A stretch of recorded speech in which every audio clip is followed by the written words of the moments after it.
In this quick video, I'm going to show you how you can change your Steam currency.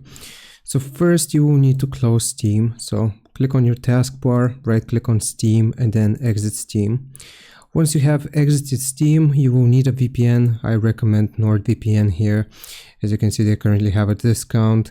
I will leave a link in the top of the description. Also as a pinned comment, you can just click on Get NordVPN and here you can choose your plan. And I recommend the longer plans if you are planning to purchase games long term. So basically, once you download NordVPN, it's gonna look like this. And here you will search for the country which you want to go to change the currency for. So I'm just gonna click on to buy here, and just like that I've changed it. And now if I go and open up Steam, we'll just open up Steam. I'm gonna show you that it works and where you can change it from within Steam as well. So here we're just gonna wait for Steam to open up. All right, so it's gonna log us in, it's gonna load up the data. Okay, we're gonna close this. And here, let's just get a game which we want to purchase. For example, this one.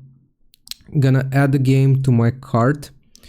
So add it to cart. And now you want to click on View My Cart. And here you will see country. If you want to change the currency, you will click on the country and then you want to select the new country which you change it to. And then you will just confirm this. And in this case, it's going to be in dirhams, I think the currency was. That's what the currency was. Hope this helps. Leave a like and sub. I'll see you next time.